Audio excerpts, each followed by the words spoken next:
Hello dear students, welcome to the English class. In this hour we shall continue with the lesson The Gardener, written by P. Lankesh. The Gardener, it is a small story of Tammanna and his rival Sangoji. Rival means Virodhi, Shatru, Sangoji. Here we find two more characters called the owner of coconut plantation and his wife. See, the story starts with an old man. An old man is a Tammanna. See, initially this Tammanna is very much a rich person. He used to have nearly 1,000 acres of land in his village. But now he is a poor man and he is working as a laborer overseer in the coconut plantation of his owner. Now the story starts with an old man, that is Tammanna, and he was appointed as a laborer's overseer. Overseer means Melvicharaka of a coconut plantation, that is 10 acres of coconut plantation. See, this Tammanna, before he is a landlord, he used to have 1,000 acres of land and he is the owner of that land. Now suddenly he become poor man and he was working and he was appointed as a laborer's overseer in the coconut plantation. See how sadly his life turns.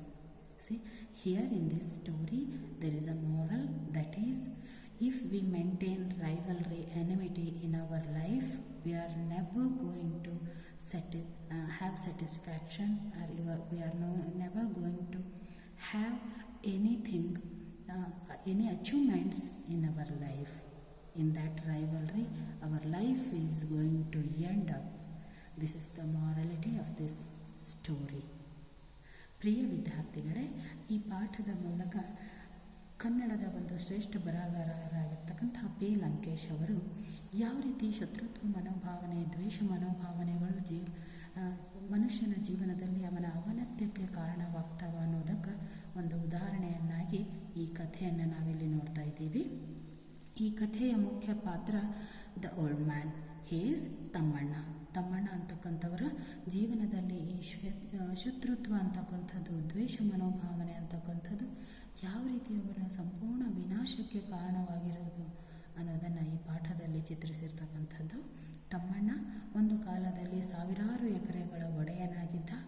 ಆ ಒಂದು ಊರಿಗೆ ಅವನು ಶ್ರೀಮಂತನಾಗಿದ್ದ. ಆದರೆ ಅವನ ಒಂದು ಸ್ನೇಹಿತರ ಬಳಗದಲ್ಲಿ ಸಾಕಷ್ಟು ಸ್ನೇಹಿತರು, ಹಿಂಬಾಲಕರು ಅವನಿಗಿದ್ದರೂ ಕೂಡ ಅವನು ತಮ್ಮ ಜೀವನದಲ್ಲಿ ಏಕೈಕ ವಿರೋಧಿಯನ್ನು, ದ್ವೇಷಿಯನ್ನು ಹೊಂದಿದ್ದ ಅವನು ಸಂಗೋಜಿ. ಆ ಸಂಗೋಜಿಯ ಜೊತೆಗೆ ಸಂಪೂರ್ಣವಾಗಿ ಎಲ್ಲ ವಿಷಯಗಳಲ್ಲಿಯೂ ಕೂಡ ತಮ್ಮಣ್ಣ ದ್ವೇಷ ಮನೋಭಾವನೆಯನ್ನು ಇಲ್ಲಿ ತೋರಿಸ್ತಾ ಇದ್ದ. ಪ್ರತಿಯೊಂದರಲ್ಲೂ ಕೂಡ ವಿರೋಧ, ದ್ವೇಷ, ಇಡೀ ಅವನ ಜೀವನ ತುಂಬೆಲ್ಲ ಸಂಗೋಜಿಯ ಜೊತೆಗೆ ದ್ವೇಷ ಸಾಧನೆಯಲ್ಲಿಯೇ ತಮ್ಮಣ್ಣ ತನ್ನ ಜೀವನವನ್ನು ಕಳೆದುಬಿಟ್ಟ.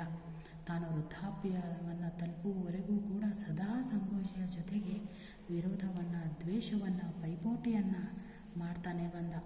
ಆ ಒಂದು ಪೈಪೋಟಿಯ ಚಿತ್ರಣವನ್ನು ಈ ಒಂದು ಪಾಠದಲ್ಲಿ ನೋಡ್ತಾ ಇದ್ದೀವಿ. ಇಲ್ಲಿ ತಮ್ಮಣ್ಣ 1 ಎಕರೆ ಭೂಮಿಯನ್ನು ಖರೀದಿಸಿದರೆ ಅವನ ವಿರೋಧಿ ಸಂಗೋಜಿ ಕೂಡ ಅಲ್ಲಿ 10 ಎಕರೆಯನ್ನು ಭೂಮಿಯನ್ನು ಖರೀದಿಸಿರ್ತಕ್ಕಂಥದ್ದು. ತಮ್ಮಣ್ಣ 4 ಜನರನ್ನು ಸ್ನೇಹಿತರನ್ನಾಗಿ ಮಾಡಿಕೊಂಡಿದ್ದೆ, ಅದರಲ್ಲಿ ಅವನ ದ್ವೇಷಿ ಸಂಗೋಜಿ 8 ಜನರನ್ನು ಸ್ನೇಹಿತರನ್ನಾಗಿ ಮಾಡಿಕೊಂಡಿರ್ತಕ್ಕಂಥದ್ದು. ಈ ರೀತಿಯಾಗಿ ಜೀವನದ ಪ್ರತಿಯೊಂದು ಹಂತದಲ್ಲಿಯೂ ಕೂಡ ಸಂಗೋಜಿ ತಮ್ಮಣ್ಣನ ವಿರುದ್ಧ ದ್ವೇಷವನ್ನು, ಅಲ್ಲೇ ಪೈಪೋಟಿಯನ್ನು ತೋರಿಸ್ತಾ ಬಂದಿರತಕ್ಕಂಥದ್ದು, ದ್ವೇಷವನ್ನು ಕಾರ್ತಾ ಬಂದಿರತಕ್ಕಂಥದ್ದು. ಈ ರೀತಿಯಾಗಿ ಒಂದು ದಿನ ಏನಾಯಿತು, ಸಂಗೋಜಿ ತಮ್ಮಣ್ಣನ ಒಂದು ಮನೆಗೆ ನುಗ್ಗಿ ಅವನಿಂದ 200 ಎಕರೆ ಭೂಮಿಯನ್ನು ಒತ್ತಾಯಪೂರ್ವಕವಾಗಿ ಬರೆಸಿಕೊಂಡಿರ್ತಕ್ಕಂಥದ್ದು. ಯಾಕಂದರೆ ಇಲ್ಲಿ ತಮ್ಮಣ್ಣ 1000 ಎಕರೆ ಭೂಮಿಯನ್ನು ಹೊಂದಿದ್ದು, ಸಂಗೋಜಿ ಕೇವಲ 800 ಎಕರೆಯನ್ನು ಭೂಮಿಯನ್ನು ಹೊಂದಿರತಕ್ಕಂಥದ್ದು. ಹೀಗಾಗಿ ತಮ್ಮಣ್ಣನ ವಿರೋಧದಲ್ಲಿ, ಅವನ ಪೈಪೋಟಿಯಲ್ಲಿ ಸಂಗೋಜಿ ಹಿಂದೆ ಬಿದ್ದಿರುವ ಕಾರಣ ತಮ್ಮಣ್ಣನ ಮನೆಗೆ ಹೋಗಿ 200 ಎಕರೆ ಭೂಮಿಯನ್ನು ತನ್ನ ಹೆಸರಿಗೆ ಬರೆಸಿಕೊಂಡಿರ್ತಕ್ಕಂಥದ್ದು. ಅದರಿಂದ ಕೋಪಗೊಂಡ ತಮ್ಮಣ್ಣ, ಅವನ ಹಿಂಬಾಲಕರು ಈ ಒಂದು ಸಂಗೋಜಿಯನ್ನು ಹೇಗಾದರೂ ಮಾಡಿ ಮಟ್ಟ ಹಾಕಬೇಕು, ಪ್ರತಿಯೊಂದು ವಿಷಯದಲ್ಲಿಯೂ ಕೂಡ ಅವನು ಪೈಪೋಟಿಯನ್ನು ತೋರಿಸುವುದು ತಮ್ಮಣ್ಣನಿಗೆ ಅಲ್ಲಿ ಸಹಿಸದಾಗದ ಕಾರಣ ಹೇಗಾದರೂ ಮಾಡಿ ಸಂಗೋಜಿಯನ್ನು ಸೋಲಿಸಬೇಕು ಅಂಥೇಳಿ ತಮ್ಮಣ್ಣ ಒಂದು ಆಲೋಚನೆಯಲ್ಲಿದ್ದಾಗ ಅವನಿಗೆ ಹೊಳೆದಿರತಕ್ಕಂಥದ್ದು ಸಂಗೀತ ಮತ್ತು ಗಾಯನ. ಈ ಒಂದು ಸಂಗೋಜಿ ಅಂತಕ್ಕಂಥವನನ್ನು ಶ್ರೀಮಂತಿಕೆಯಲ್ಲಿ ಅವನನ್ನು ಒಂದು ಆಸ್ತಿ ಅಂತಸ್ತಿನಲ್ಲಿ ಸೋಲಿಸಲು ಸಾಧ್ಯವಿಲ್ಲ. ಆದರೆ ಇದಕ್ಕಾಗಿ ಬೇರೆ ಮಾರ್ಗವನ್ನೇ ನಾವು ಹುಡುಕಿಕೊಳ್ಬೇಕು ಅಂತ ತಮ್ಮಣ್ಣ ಸಂಗೀತವನ್ನು ಆಯ್ಕೆ ಮಾಡ್ಕೋತಾನೆ. ಅವನು ಸಂಗೋಜಿ ಮಾಡಿರ್ತಕ್ಕಂಥ ಎಲ್ಲ ಮೋಸ ಅನ್ಯಾಯಗಳನ್ನು ಗಾಯನ ರೂಪದಲ್ಲಿ ಬರೆದು ಆ ಒಂದು ಗೀತೆಯನ್ನು ಅತ್ಯಂತ ಮಧುರವಾಗಿ ಹಾಡಲಿಕ್ಕೆ ಅಲ್ಲಿ ಒಂದು ಹಾಡುಗಾರಿಕೆಯನ್ನು ಇಲ್ಲಿ ತಮ್ಮಣ್ಣ ರೂಢಿಸಿಕೊಳ್ತಾನೆ. ಅವನು ಹಾಡಿರ್ತಕ್ಕಂಥ ಹಾಡುಗಳು, ಅವನು ಬರೆದಿರ್ತಕ್ಕಂಥ ಹಾಡುಗಳು ಅತ್ಯಂತ ಜನಪ್ರಿಯವಾಗಿರ್ತಕ್ಕಂಥವು. ಸಾಗರೋಪಾದಿಯಲ್ಲಿ ವಿಮರ್ಶಕರು, ಚಿಂತಕರು, ಗಾಯಕರು ಅವನ ಮನೆಗೆ ಬರ್ತಾ ಇರ್ತಕ್ಕಂಥದ್ದು. ಇದೆಲ್ಲವೂ ನೋಡಿ ಸಂಗೋಜಿಗೆ ಅತ್ಯಂತ ಅವಮಾನವನ್ನು ಅನುಭವಿಸಿರ್ತಕ್ಕಂಥ, ಮತ್ತೆ ಇವತ್ತು ತಮ್ಮಣ್ಣ ನನಗಿಂತಲೂ ಎತ್ತರಕ್ಕೆ ಬೆಳೀತಾ ಹೋದ್ನಲ್ಲ, ಅವನಿಗಿಂತಲೂ ನಾನು ಮತ್ತೆ ಹಿಂದೆ ಉಳಿದೆ, ಅವನಿಗಿಂತಲೂ ನಾನು ನೀಚ ಸ್ಥಾನಕ್ಕೆ ಉಳಿದಿರುವುದಾಗಿ ಆ ಸಂಗೋಜಿಗೆ ಭಾಸವಾಗಿ ಹೇಗಾದರೂ ಮಾಡಿ ತಮ್ಮಣ್ಣನನ್ನು ನಾನು ಮಟ್ಟ ಹಾಕಬೇಕು, ಅವನನ್ನು ನನಗಿಂತಲೂ ಕೆಳಸ್ಥಾನದಲ್ಲೇ ಇರಬೇಕು ತಮ್ಮಣ್ಣ ಅಂಥೇಳಿ ಸಂಗೋಜಿ ಅವನಿಗೆ ತಮ್ಮಣ್ಣನಿಗೆ ಅರಿವಿಲ್ಲದೆ ಅವನೆಲ್ಲ ಆಸ್ತಿಪಾಸ್ತಿಗಳನ್ನು ತನ್ನ ಹೆಸರಿಗೆ ಬರೆದುಕೊಂಡು ಅತ್ಯಂತ ಭವ್ಯವಾದ ಮನೆಯನ್ನು ಕಟ್ಟಿಕೊಂಡು ತಾನು ಒಂದು ಬಂಗಾರ ವೈಢೂರ್ಯ ರತ್ನಗಳಿಂದ ಅಲಂಕರಿಸಿಕೊಂಡ. ಆದರೂ ಕೂಡ ಸಂಗೋಜಿಗೆ ಇನ್ನೂ ನೆಮ್ಮದಿ ಇಲ್ಲ. ಆದರೆ ತಮ್ಮಣ್ಣನಿಗೆ ಯಾವುದೂ ಪ್ರಜ್ಞೆ ಇಲ್ಲ. ಅವನು ತನ್ನ ಗಾಯನ, ಸಂಗೀತ, ವಿಮರ್ಶಕರು, ಚಿಂತಕರ ಮಧ್ಯೆ ಅತ್ಯಂತ ಒಂದು ನಿರತವಾಗಿರ್ತಕ್ಕಂಥ ಜೀವನವನ್ನು ಕಳೀತಾ ಇದ್ದ. ಆದರೆ ಸಂಗೋಜಿ ಕೂಡ ಅವನಂತೆ ಹಾಡಲು ಪ್ರಯತ್ನಪಟ್ಟ. ಅದು ಸಂಗೋಜಿಯಿಂದ ಸಾಧ್ಯವಾಗದ ಕಾರಣ ಅವನು ಕೂಡ ತನ್ನ ಮನೆಗೆ ತನ್ನನ್ನು ಗುಣಗಾನ ಮಾಡ್ತಕ್ಕಂಥ ಜನರನ್ನು ಕರೆಸಿಕೊಂಡು ಅವರಿಂದ ತಾನೂ ಕೂಡ ಶ್ರೇಷ್ಠ ವ್ಯಕ್ತಿ ಅನ್ನೋದಾಗಿ ಹಾಡಿನ ಮೂಲಕ ಸಂಗೋಜಿಯ ಗುಣಗಾನ ಕೂಡ ನಡೆದವು. ಆದರೂ ಕೂಡ ಏನಾಗಲಿಲ್ಲ, ಅಲ್ಲಿ ಅದು ತಮ್ಮಣ್ಣನಿಗೆ ಸರಿಸಮಾನವಾದ ಪೈಪೋಟಿ ಆಗಲೇ ಇಲ್ಲ. ಇನ್ನೂ ಕೂಡ ಸಂಗೋಜಿ ಹಿಂದೆ ಇರತಕ್ಕಂಥದ್ದು. ಅದಕ್ಕಾಗಿ ತಮ್ಮಣ್ಣ ಒಂದು ದಿವಸ ಅನಾರೋಗ್ಯದಿಂದ ಬಳಲ್ತಕ್ಕಂಥದ್ದು. ಅದನ್ನು ನೋಡಿ ಈ ಒಂದು ಸಂಗೋಜಿಗೆ ಇನ್ನೂ ಅವನನ್ನು ಸೋಲಿಸಬಹುದು. ಈಗಾಗಲೇ ತಮ್ಮಣ್ಣ ನನಗಿಂತಲೂ ಬಹಳ ಎತ್ತರದ ಸ್ಥಾನಕ್ಕೆ ಜನಪ್ರಿಯತೆಯನ್ನು ಮುಟ್ಟಿದ್ದ. ಅವನು ಈಗ ಅವನನ್ನು ಸೋಲಿಸಿ ನಾನು ಜನಪ್ರಿಯ ವ್ಯಕ್ತಿ ಆಗಬಹುದು ಅನ್ನೋದನ್ನು ಆ ಆಲೋಚನೆಯನ್ನು ನೋಡಿ ತಮ್ಮಣ್ಣನಿಗೆ ಮತ್ತಷ್ಟು ಸಂಗೋಜಿಯ ಮೇಲೆ ಅಸೂಯೆ ಮನೋಭಾವನೆ ಮೂಡಿರ್ತಕ್ಕಂಥದ್ದು. ನನ್ನ ಅನಾರೋಗ್ಯದಲ್ಲಿಯೂ ಕೂಡ ಈಗಾಗಲೇ ಜೀವನದಲ್ಲಿ ಸಾಕಷ್ಟು ನನಗೆ ಹಿಂಸೆಯನ್ನು ನೀಡಿರ್ತಕ್ಕಂಥ ಈ ಸಂಗೋಜಿ ಈ ಒಂದು ನನ್ನ ಅನಾರೋಗ್ಯದಲ್ಲಿಯೂ ಕೂಡ ನನ್ನನ್ನು ಸೋಲಿಸುವ ಮಾತನ್ನು ಆಡ್ತಾ ಇದ್ದಾನ ಅಂಥೇಳಿ ತಮ್ಮಣ್ಣನಿಗೆ ಅತ್ಯಂತ ಕೋಪ ಬಂದು ಹೇಗಾದರೂ ಮಾಡಿ ಇವನಿಗೆ ತಕ್ಕ ಶಾಸ್ತಿ ಮಾಡಬೇಕು, ಪಾಠ ಕಲಿಸಬೇಕು ಅಂಥೇಳಿ ಇಲ್ಲಿ ತಮ್ಮಣ್ಣ ತನ್ನ ಒಂದು ಸಾವಿನ ಸುದ್ದಿಯನ್ನು ಅಲ್ಲಿ ಸುಳ್ಳು ಸಾವಿನ ಸುದ್ದಿಯನ್ನು ಪ್ರಸರಿಸ್ತಕ್ಕಂಥದ್ದು. ಈಗ ತಮ್ಮಣ್ಣ ತನ್ನ ಅನಾರೋಗ್ಯದಿಂದ ತೀರಿ ಹೋದ ಅಂತಕ್ಕಂತಹ ಸುಳ್ಳು ಸಾವಿನ ಸುದ್ದಿಯನ್ನು ಆ ಊರಲ್ಲಿ ಹರಡಿಸಿರ್ತಕ್ಕಂಥದ್ದು. ಅದನ್ನು ಕೇಳಿ ಸಂಗೋಜಿ ಇನ್ನು ಮುಂದೆ ನನ್ನ ಜೀವನದಲ್ಲಿ ಯಾವುದೇ ಆಸೆ ಆಕಾಂಕ್ಷೆಗಳೇ ಇಲ್ಲ, ಸದಾ ನಾನು ತಮ್ಮಣ್ಣನ ಜೊತೆಗೆ ಅವನ ಪೈಪೋಟಿಯಲ್ಲಿಯೇ ನನ್ನ ಜೀವನನ ಕಳೆದೆ, ಹೀಗಾಗಿ ನನ್ನ ಜೀವನಕ್ಕೆ ಮತ್ತೆ ಬೇರೆ ಗುರಿ ಉದ್ದೇಶಗಳೇ ಇಲ್ಲ ಅನ್ನೋದನ್ನು ಮನಸ್ಸಿನಲ್ಲಿ ಆಲೋಚನೆ ಮಾಡಿ ಆ ಚಿಂತೆ ಆಲೋಚನೆಯಲ್ಲಿಯೇ ಕೊರಗಿ ಸಂಗೋಜಿ ಒಂದು ದಿನ ತೀರಿ ಹೋದ. ಆ ಸಂಗೋಜಿಗೆ ಇಲ್ಲಿ ತಮ್ಮಣ್ಣ ಕೊನೆಯದಾಗಿ ಅವನನ್ನು ಸಂಪೂರ್ಣವಾಗಿ ಸೋಲಿಸುವ ಒಂದು ಹಾದಿ ಹುಡುಕಿಕೊಂಡು ತನ್ನ ಸುಳ್ಳು ಸಾವಿನ ಸುದ್ದಿಯನ್ನು ಪ್ರಸಾರ ಮಾಡಿದ್ದ. ಆದರೆ ಇಲ್ಲಿ ತಮ್ಮಣ್ಣನಿಗೆ ಮತ್ತೊಂದು ಆಘಾತವೇ ಕಾದಿತ್ತು. ಅದೇನೆಂದರೆ ಸಂಗೋಜಿಯ ಸಾವು. ಸಂಗೋಜಿ ಕೇವಲ ತಮ್ಮಣ್ಣನನ್ನು ಸೋಲಿಸುವುದೇ ತನ್ನ ಜೀವನದ ಉದ್ದೇಶವನ್ನಾಗಿ, ಅವನ ಜೊತೆ ದ್ವೇಷ ವಿರೋಧವನ್ನು ಸಾಧಿಸುವುದೇ ಜೀವನದ ಉದ್ದೇಶವನ್ನಾಗಿ ಮಾಡಿಕೊಂಡಿದ್ದ. ಯಾವಾಗ ತಮ್ಮಣ್ಣ ಇನ್ನಿಲ್ಲ, ತಮ್ಮಣ್ಣನ ಜೊತೆಗೆ ತಾನು ವಿರೋಧವನ್ನು ಒಂದು ದ್ವೇಷವನ್ನು ಸಾಧಿಸಲು ಸಾಧ್ಯವಿಲ್ಲ ಅನ್ನೋದನ್ನು ಸಂಗೋಜಿಗೆ ಇಲ್ಲಿ ಅರ್ಥ ಆಯಿತು. ಸಂಗೋಜಿ ಮಾನಸಿಕವಾಗಿ ಕೊಂದಿ ಹೋದ. ಅವನ ಜೀವನಕ್ಕೆ ಗುರಿ ಉದ್ದೇಶಗಳೇ ಇಲ್ಲದಂತಾಗಿ ಅವನು ಕೂಡ ಅದೇ ಚಿಂತೆಯಲ್ಲಿ ಕೊರಗಿ ಸತ್ತು ಹೋದ. ಆ ಸಂಗೋಜಿಯ ಸಾವಿನ ನಂತರ ತಮ್ಮಣ್ಣನಿಗೂ ಕೂಡ ಜೀವನದಲ್ಲಿ ನಿರಾಸೆ ಜುಗುಪ್ಸೆಗಳು ಮೂಡಿರ್ತಕ್ಕಂಥದ್ದು. ಯಾಕಂದರೆ ಈ ತಮ್ಮಣ್ಣನು ಕೂಡ ಯಾವ ಅಸೂಯೆಯ ಸಾಧನೆಯಲ್ಲಿಯೇ ಉದ್ದೇಶದಲ್ಲಿಯೇ ಜೀವನ ಕಳೆದ ತಮ್ಮಣ್ಣನು ಕೂಡ ಸಂಗೋಜಿಯ ಜೊತೆಗೆ ದ್ವೇಷ ಅಸೂಯೆಯ ಸಾಧನೆಯಲ್ಲಿಯೇ ಉದ್ದೇಶದಲ್ಲಿಯೇ ಜೀವನವನ್ನು ಕಳೆದಿದ್ದ. ಹೀಗಾಗಿ ತಮ್ಮಣ್ಣನಿಗೂ ಕೂಡ ಜೀವನದಲ್ಲಿ ಯಾವುದೇ ಆಸಕ್ತಿಕರ ವಿಷಯಗಳು, ಜೀವನದಲ್ಲಿ ಯಾವುದೇ ವಿಷಯಗಳು ಸಂತೋಷವನ್ನು ಕೊಡದೇ ಇದ್ದಾಗ ಅವನು ಕೂಡ ತನ್ನ ಆಸ್ತಿ ಪಾಸ್ತಿ ಶ್ರೀಮಂತಿಕೆ, ತನ್ನ ಎಲ್ಲ ಜನಪ್ರಿಯತೆಯನ್ನು ಬಿಟ್ಟು, ಆ ಊರನ್ನು ಬಿಟ್ಟು ಸಾವಿರಾರು ಮೈಲಿ ನಡೆದು ಒಂದು ಚಿಕ್ಕ ಒಂದು ಕೊಕೊನಟ್ ಗ್ರೌಂಡ್, ಇಲ್ಲಿ ಕೊಕೊನಟ್ ಪ್ಲಾಂಟೇಷನ್ನಿಗೆ, ತೆಂಗಿನ ಮರದ ತೋಟಕ್ಕೆ ಬಂದು ಅಲ್ಲಿ ಲೇಬರರ್ ಓವರ್ಶಿಯರ್ ಆಗಿ, ಅಲ್ಲಿ ಕೂಲಿ ಕಾರ್ಮಿಕರ ಮೇಲ್ವಿಚಾರಕನಾಗಿ ಕಾರ್ಯವನ್ನು ಮಾಡ್ತಕ್ಕಂಥವನು. ಆ ತೋಟದಲ್ಲಿ ತಮ್ಮಣ್ಣನನ್ನು ಎಲ್ಲರೂ ಓಲ್ಡ್ ಮ್ಯಾನ್ ಅಂತ ಕರಿತಾ ಇದ್ರು, ವೃದ್ಧ ವ್ಯಕ್ತಿ ಅಂತಾನೇ ಗುರ್ತಿಸ್ಕೊಂಡಿದ್ರು. ಈ ವೃದ್ಧ ವ್ಯಕ್ತಿ ಬಂದ ಮೇಲೆ ಆ ತೋಟದ ತೆಂಗಿನ ತೋಟದ ಯಜಮಾನನಿಗೆ ಸಾಕಷ್ಟು ಲಾಭ ಆಗಿತ್ತು.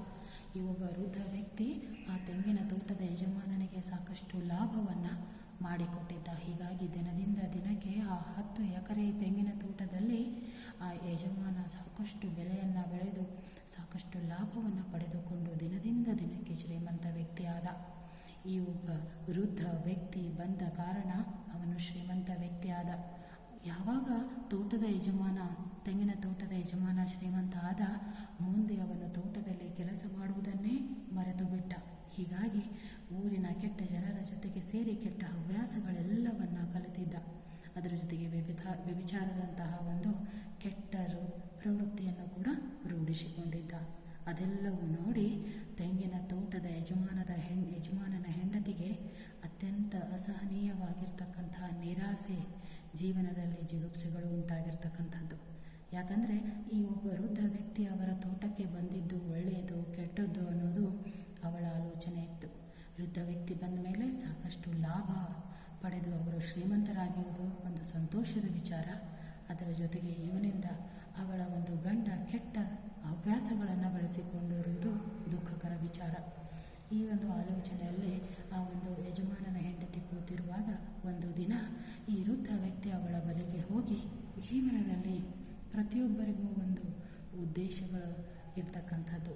ಆ ಉದ್ದೇಶವಿಲ್ಲದೆ ಇದ್ದರೆ ಜೀವನ ಜಿಗುಪ್ಸೆಯನ್ನು ಅಥವಾ ಆ ಜೀವನದಲ್ಲಿ ಯಾವುದೇ ರೀತಿಯ ಸ್ವಾರಸ್ಯವೂ ಇಲ್ಲದೆ ಇರೋದಾಗಿ ತಿಳಿಸುವ ಮೂಲಕ ತನ್ನ ಕಥೆಯನ್ನೇ ಆ ತೆಂಗಿನ ತೋಟದ ಯಜಮಾನನ ಹೆಂಡತಿಗೆ ತಿಳಿಸಿ ಅಲ್ಲಿ ಅವಳನ್ನು ಸಮಾಧಾನಪಡಿಸುವ ಪ್ರಯತ್ನ ಇಲ್ಲಿ ತಮ್ಮಣ್ಣ ಮಾಡ್ತಕ್ಕಂಥದ್ದು. ಹೀಗಾಗಿ ಮಾನವರೆಲ್ಲರೂ ನಾವೆಲ್ಲ ಒಂದಲ್ಲ ದುರಭ್ಯಾಸಗಳಿಗೆ, ಕೆಟ್ಟ ಹವ್ಯಾಸಗಳಿಗೆ ಗುರಿಯಾಗಿ ನಮ್ಮ ಜೀವನದಲ್ಲಿ ಸುಖ ಶಾಂತಿಯನ್ನು ಕಳೆದುಕೊಂಡು ಬದುಕ್ತಾ ಇದ್ದೀವಿ. ಅದೆಲ್ಲವನ್ನು ಬಿಟ್ಟು ನಾವು ಪ್ರೀತಿ ವಿಶ್ವಾಸದಿಂದ ಬದುಕುವುದನ್ನು ಕಲಿಬೇಕು. ಕೆಟ್ಟತನವನ್ನು ಬಿಟ್ಟು ಒಳ್ಳೆಯ ವರ್ತನೆಗಳನ್ನು, ಒಳ್ಳೆಯ ಹವ್ಯಾಸಗಳನ್ನು, ಪ್ರವೃತ್ತಿಗಳನ್ನು ರೂಪಿಸಿಕೊಳ್ಬೇಕು ಅನ್ನೋದನ್ನು ಈ ಪಾಠದ ಮೂಲಕ, ತನ್ನ ಸ್ವಂತ ಕಥೆಯ ಮೂಲಕ ಈ ವೃದ್ಧ ವ್ಯಕ್ತಿ ಅವಳಿಗೆ ಅಲ್ಲಿ ಆ ತೆಂಗಿನ ತೋಟದ ಯಜಮಾನನ ಹೆಂಡತಿಗೆ ಹೇಳುವ ಮೂಲಕ ತಾನೆಷ್ಟು ಶ್ರೀಮಂತ ವ್ಯಕ್ತಿ ಇದ್ದರೂ ಕೂಡ ತನ್ನ ದುರ್ವ್ಯವಹಾರದಿಂದ ಅತ್ಯಂತ ನಿಕೃಷ್ಟ ಹೀನ ಸ್ಥಿತಿಗೆ ತಲುಪಿರುವುದಾಗಿ ಈ Thammanna ಹೇಳಿಕೊಂಡಿರ್ತಕ್ಕಂಥದ್ದು. Now, dear students, we are at the last paragraph. We shall continue with this paragraph here. Man needs wealth, education, art and many more things. See, here the old man is telling about his story, and he says when he declares about his death. After hearing that death news, Sangoji become very much sad, and he don't find any real values in his life, any mottos in his life. So in that feeling, one day Sangoji also died. After his death, Tammanna realized that he was also like Sangoji. He was also maintaining rivalry with Sangoji. After Sangoji's death, Tammanna also don't have any mottos and any goals in his life. So he left all his things, all his property, all his followers, and he came out from his village. He walked for long distance and he went to a coconut grown plantation. There he was appointed as a laborer overseer. Now that old man is consoling the owner's wife, who was really sad. Why? Because his husband is cheating her. His husband involved with bad behaviors. So now that old man says man needs wealth, education, art, and many more things. See, these things are always every man wanted wealth, education, art, and many more things in his life in order to lead satisfied life. And yet he lives for some kind of unbearable vengefulness. Along with this, after having all the wealth, education, money, everything, after that also some kind of vengefulness, ಅನ್ಬಿಯರೇಬಲ್ ವೆಂಜ್ಫುಲ್ನೆಸ್, ಅವನೊಂದು ಆತ್ಮತೃಪ್ತಿ ಕೂಡ ಅವನಲ್ಲಿ ಇರ್ತಕ್ಕಂಥದ್ದು. ಪ್ರತಿಯೊಬ್ಬ ವ್ಯಕ್ತಿಗೂ ಕೂಡ ಶಿಕ್ಷಣ, ದುಡ್ಡು, ಆಸ್ತಿಪಾಸ್ತಿಗಳ ಅವಶ್ಯಕತೆ ಇರ್ತಕ್ಕಂಥದ್ದು. ಈ ಎಲ್ಲ ಒಂದು ಸಂಪೂರ್ಣಗೊಂಡಾಗ ಮನುಷ್ಯ ಆತ್ಮತೃಪ್ತಿಗಾಗಿ ಬದುಕ್ತಾನೆ. Without it, there would be no reason for his existence. When he loses his goal and his self-satisfaction, then he finds no reason for his life, no reason for his existence. ತನ್ನ ಆತ್ಮತೃಪ್ತಿಯನ್ನು ಕಳೆದುಕೊಂಡಾಗ, ಜೀವನದ ಒಂದು ಉದ್ದೇಶವನ್ನು ಕಳೆದುಕೊಂಡಾಗ ಆ ವ್ಯಕ್ತಿ ಜೀವನದಲ್ಲಿ ನಿರುತ್ಸಾಹವನ್ನು ಪಡಿತಾನೆ. ತನ್ನ ಜೀವನ ನಿರರ್ಥಕ, ತನ್ನ ಒಂದು ಬದುಕೇ ನಿರರ್ಥಕ ಅನ್ನೋ ಒಂದು ಸ್ಥಿತಿಗೆ ತಲುಪಿಬಿಡ್ತಾನೆ. This is not a real story. Whatever the story that old man tell to that owner's wife, that is not a real story, only what I have heard somewhere. And he says, whatever I told the story about Tammanna and Sangoji, that is not a real story. I also heard that story about some people, someone. See, here Tammanna don't want to reveal his identity, so he says this is not a real story. I heard this story from someone. You may know that I subscribe to a daily to you. See, already madam, you know that I am your daily worker. I am working as a laborer overseer, but this is not my story. This is not a real story. I am just an old man. Now I am just an old man. I am your labor. After a particular age, man loses his name. See, in particular stage of life, all the men are having wealth, property, everything, name and fame. But when he become aged, nothing is going to be important in his life. Only his own satisfaction, his goal are becoming important in one's life. See, ಮನುಷ್ಯ ತನ್ನ ತಾರುಣ್ಯಾವಸ್ಥೆಯಲ್ಲಿ ಅವನಿಗೆ ಶ್ರೀಮಂತಿಕೆ, ಒಂದು ಜನಪ್ರಿಯತೆಗಳೇ ಹೆಚ್ಚಿನ ಒಂದು ಆಸಕ್ತಿಗಳಿದ್ದಾಗೂ ಕೂಡ ಯಾವಾಗ ಮನುಷ್ಯ ವೃದ್ಧ ವ್ಯಕ್ತಿ ಆಗ್ತಾನೆ, ವೃದ್ಧಾಪ್ಯದಲ್ಲಿ ಅವನಿಗೆ ಜೀವನದ ಒಂದು ಸಂತೋಷಗಳೇ ಅಲ್ಲಿ ಮುಖ್ಯವಾಗಿ ಕಂಡುಬರ್ತಕ್ಕಂಥದ್ದು. ಜೀವನದ ಒಂದು ತೃಪ್ತಿಯೇ ಅವನಿಗೆ ಮುಖ್ಯವಾಗಿ ಕಂಡುಬರ್ತಕ್ಕಂಥದ್ದು. ಅದರ ಹೊರತಾಗಿ ಯಾವುದೇ ಶ್ರೀಮಂತಿಕೆ, ಜನಪ್ರಿಯತೆ ಆ ವೃದ್ಧ ವ್ಯಕ್ತಿಗೆ ಇಲ್ಲಿ ಆಸಕ್ತಿಕರ ವಿಷಯಗಳಾಗಿರಲು ಸಾಧ್ಯವಿಲ್ಲ. Man loses his name, his age becomes important and his name vanishes into thin air. ಮನುಷ್ಯ ವೃದ್ಧ ವ್ಯಕ್ತಿ ಆದಾಗ ಅವನ ಒಂದು ವಯಸ್ಸು, ಅನುಭವಗಳೇ ಪ್ರಾಮುಖ್ಯತೆಯನ್ನು ಪಡೆದು ಹೊರತು ಅವನ ಆಸ್ತಿ ಅಂತಸ್ತುಗಳೆಲ್ಲವೂ ಕೂಡ, ಅವನ ಜನಪ್ರಿಯತೆಗಳೆಲ್ಲವೂ ಕೂಡ ಈ ಒಂದು ಗಾಳಿಗೆ ತೂರಿ ಹೋಗ್ತಕ್ಕಂಥ. It means no importance is given to this property and name and fame from the old people. Just they are living for their vengefulness, living for their satisfaction. Now I am an old man in this garden. The reality is, once upon a time I am the owner of 1,000 together lands, but the reality is now I am an old woman and I am the laborer in your garden, your servant. I am also the person who reads the newspaper and looks after the garden property. See, I does the work to looking over the garden property and I reads the newspaper. This is my duty. See, I conceived the story. I conceived the story of Tammana and Basavaya when all of a sudden I, I received. I conceived means I assumed this story of Tammana and Basavaya suddenly. Suddenly, when I read a news in newspaper, Russia told America, I am not your enemy. I shall not wage a war against you. What must have been the reaction of the America, the sworn enemy of Russia, to this declaration? See, here Tammana says, no madam, suddenly I cooked up a story of Tammana and Basavaya when I saw your critical condition, and I read the news in the newspaper that suddenly Russia came to America.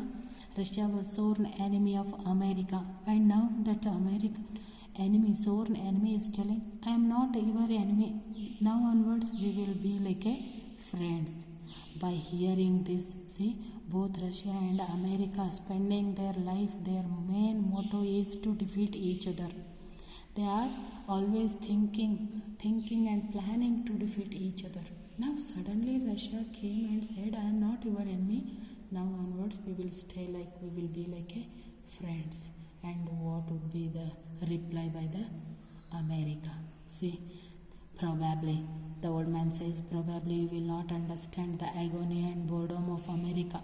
Agony means dukha, boredom and nirase. America ಸಂಪೂರ್ಣ ನಿರಾಶೆ ತಗೊಂಡಿರ್ತಕ್ಕಂಥದ್ದು.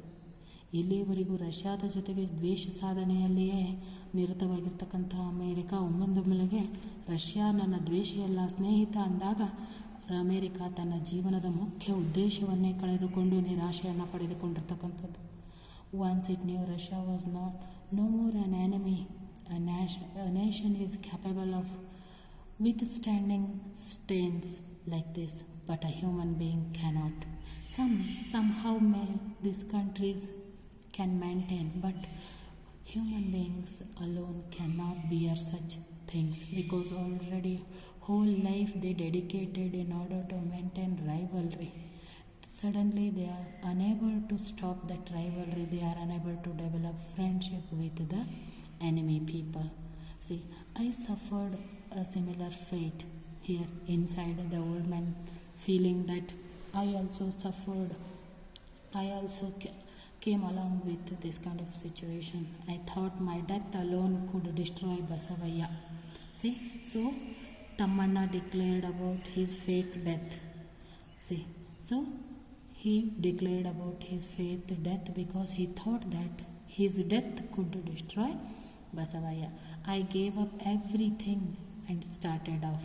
See, after Basavaya's death, I also don't find any goal, aim in life. So I gave up everything and I started to our coconut plantation. A few days after I left, Basavaya passed away. He had no more reason to live. Basavaya also passed away when I declared about my fake death. In the same way, I also left everything and I started to your coconut plantation. See, now he is telling, my name is Tammana. After his death, I forgot all my songs and ballads. Now, to the reader, the old man is telling that my name is Tammana. After his death, his means Sangoji's death, I forgot all my songs and ballads. I, who was once famous, became a non-entity. Thus I avenged myself. Avenged means I finished myself. See, Tammana also don't find any real values in his life, any real goals in his life. So after the death of Basavaya, he forgot everything, his wealth, his songs, everything he forgot, and he started from his house and he reached to coconut plantation. So now Tammana is telling, now I become a non-entity. See here, once upon a time I am a rich person, I am a famous person. Now I become non-entity because I reached my old age and I don't find any goals in his life. thus I avenged myself. ಈ ರೀತಿಯಾಗಿ ನನ್ನನ್ನು ನಾನು ಜೀವನದಲ್ಲಿ ಶಿಕ್ಷಿಸಿಕೊಳ್ತಕ್ಕಂಥದ್ದು. ಯಾವ ರೀತಿಗೆ ಇಡೀ ಜೀವನ ದ್ವೇಷ ಅಸೂಯೆಯಲ್ಲೇ ನಾನು ಕಳೆದಿರ್ತಕ್ಕಂಥದ್ದು. ಈಗ ನನ್ನ ಜೀವನದಲ್ಲಿ ಆ ಥರದ ಒಂದು ದ್ವೇಷ ಅಸೂಯೆ ಸಾಧನೆಯ ಉದ್ದೇಶಗಳೇ ಇಲ್ಲದ ಕಾರಣ ನನ್ನನ್ನು ನಾನು ಈ ರೀತಿಯಾಗಿ ಬೇರೆಯವರ ತೋಟದಲ್ಲಿ ಕೂಲಿ ಆಳು ಆಗಿ ನೇಮಿಸಿಕೊಂಡು ಶಿಕ್ಷಿಸಿಕೊಳ್ತಕ್ಕಂತಹದ್ದನ್ನು ನಾನು ನನ್ನ ಒಂದು ಜೀವನಕ್ಕೆ ನಾನು ಮಾಡಿಕೊಂಡಿರ್ತಕ್ಕಂಥ ತಕ್ಕ ಶಾಸ್ತಿ ಅಂತ ತಮ್ಮಣ್ಣ ಹೇಳ್ತಕ್ಕಂಥದ್ದು. Your husband is flourishing today as A rich man. C that old man is telling to the owner's wife, your husband, the owner, is flourishing today as a rich man. Now he is a rich man. He has everything, property, fame and name, everything. He is not unable to any advice, amiable to any advice. Amiable means he is not unable to listen any advice by the others, because now he was flourishing with the property, with the richness. Man is so complicated that till the day of his death, man is so complicated until the day of his death, he is not going to listen and he is not going to realize about his own mistakes. He goes on living for some revenge or the other, confronting one's challenge or the other. Say, he is affected. Man is always affected, and in one's life always wealth and property, name and fame are needed. But after that also human beings are leading their life for their revenges, some kind of vengefulness. ತಮ್ಮ ಆತೃಪ್ತಿ ದ್ವೇಷಕ್ಕಾಗಿಯೂ ಕೂಡ ಕೆಲವೊಂದು ಜನರು ಇಲ್ಲಿ ಬದುಕ್ತಾ ಇರ್ತಕ್ಕಂಥದ್ದು. ಇದೆಲ್ಲವೂ ಕೂಡ all these things confronting one's challenge are the other. Some people are thinking these things as facing challenges. ಈ ರೀತಿಯಾಗಿ ಕೆಲವಷ್ಟು ಜನರು ಜೀವನದಲ್ಲಿ ವಿರೋಧ ಸಾಧಿಸುವುದು, ಅದರ ಜೊತೆಗೆ ಚಾಲೆಂಜ್ಗಳನ್ನು ಜೀವನದ ಕಷ್ಟಗಳನ್ನು ಎದುರಿಸ್ತಕ್ಕಂಥದ್ದು ಅಂತ ಯಾವುದೇ ರೀತಿಯ ಒಂದು ಉದ್ದೇಶವಿಲ್ಲದೆ ಅವರು ಬದುಕಲು ಸಾಧ್ಯವಿಲ್ಲ. ಯಾವುದಾದ್ರೂ ಒಂದು ಉದ್ದೇಶ ಇರಬೇಕು. ಅದು ದ್ವೇಷ ಸಾಧನೆಯಾಗಿರ್ಬೋದು, ಕಷ್ಟಗಳನ್ನು ಅಲ್ಲಿ ವಿರೋಧಗಳನ್ನು ಸಾಧಿಸುವುದೇ ಆಗಿರ್ಬೋದು, ಅಥವಾ ಕಷ್ಟಗಳನ್ನು ಎದುರಿಸುವುದೇ ಆಗಿರ್ಬೋದು. ಈ ರೀತಿಯಾಗಿ ಒಂದಲ್ಲ ಒಂದು ರೀತಿಯ ಒಂದು ಉದ್ದೇಶ ಜೀವನಕ್ಕೆ ಇರಬೇಕು. ಯಾವುದೇ ಉದ್ದೇಶವಿಲ್ಲದ ಜೀವನ ನಿರರ್ಥಕ, ಒಂದು ನಿರಾಸೆಯನ್ನು ಮೂಡಿಸ್ತಕ್ಕಂತಹ ಜೀವನ ಅಂಥೇಳಿ ಇಲ್ಲಿ ತಮ್ಮಣ್ಣ ತಾನು ವೃದ್ಧನಾದ ಮೇಲೆ ಇದೆಲ್ಲ ಸತ್ಯವನ್ನು ಕಂಡುಕೊಂಡಿದ್ದು ಅಂತ ತಮ್ಮಣ್ಣ ಹೇಳ್ತಾನೆ. ಅದರ ಜೊತೆಗೆ ನಾವೆಲ್ಲರೂ ಮನುಷ್ಯರು ಇದೇ ರೀತಿಯಾಗಿ ವಿಚಿತ್ರ ಸ್ವಭಾವದವರು. ಒಂದಲ್ಲ ಒಂದು ಸಾಧನೆಯ ಉದ್ದೇಶದಿಂದ ಬದುಕ್ತಾ ಇರ್ತೀವಿ. ಆ ಸಾಧನೆಯ ಉದ್ದೇಶ ನಮ್ಮ ಜೀವನದಲ್ಲಿ ಇಲ್ಲ ಅಂದರೆ ನಾವು ಜೀವನದಲ್ಲಿರ್ತಕ್ಕಂಥ ಆಸೆಯನ್ನೇ ಕಳೆದುಕೊಳ್ತೀವಿ ಅನ್ನೋದು ತಮ್ಮಣ್ಣನ ಒಂದು ಹೇಳಿಕೆ. ಅಮ್ಮ means here owner's wife. Do not think otherwise. Don't think more about your husband. Just assume I did not tell you any of this. Don't confuse here, Amma. Life is like this. All are living for certain vengefulness, certain revenges. Think all this happened in the dreams. Whatever I told you, the story of Tammanna and Basavaya, think that you dreamt about that. ನಿನ್ನ ಕನಸಿನಲ್ಲಿ ಕಂಡಿದ್ದು ಅನ್ನೋದನ್ನು ಭಾವಿಸಿಬಿಡು. ನಾನು ನಿನಗೆ ಏನೂ ಹೇಳಿಲ್ಲ ಅಂತ ನೀನು ಭಾವಿಸಿಬಿಡು ಅಮ್ಮ. The labourers have started going home. ಎಲ್ಲ ಕೂಲಿ ಕಾರ್ಮಿಕರು ಮನೆಗೆ ಹೋಗುವ ಸಮಯ. That young child of Lokya paints well. ಆ ಒಬ್ಬ ಲೇಬರು ಲೋಕ್ಯ ಬಹಳ ಚೆನ್ನಾಗಿ ಮನೆಗೆ ಬಣ್ಣ ಬಳಿತಕ್ಕಂಥವ. He is bedridden with fever. ಅವನಿಗೆ ಈ ದಿನ ಕಾಯಿಲೆ ಬಂದು ಜ್ವರ ಬಂದು ಮಲಗಿರ್ತಕ್ಕಂಥದ್ದು. I shall pay him a visit. So I have to go to his house. I have to go to Lokya's house to pay my visit because he is ill. After telling the story of Tammanna and Basavayya, Tammanna says that Tammanna means here, the old man says, Amma, owner's wife, you don't worry about my story and all. This is a typical human natures. All are living for certain revenges. Your husband will also will turn his face towards you, but you have to wait for certain period and certain time. See, and forgive me, unable to elaborate. I have told you whatever I left as it is. I had seen all this in a dream. No. See, here the old man says, just forgive me if I hurted you, I elaborated you, means I said anything more to you, you just forgive me, owner's wife. But whatever I dreamt in my life, I said in front of you, but you also don't think more about this story. But you don't you don't think about your husband, because one or another day he will be going to be fine, like that Tammana. Tammana also did a lot of mistakes in his early life. After when he became old, he left all the mistakes, and now he is working as a laborer overseer. Now he is become a good man. In the same way, after certain time, your husband will also become a good man. So you don't think a lot for him. Like that, the old man advised owner's wife. When he found the owner's wife looks very much sad, and she was sitting in the coconut plantation. Okay, dear students, this is about a small story, The Gardener. Thank you.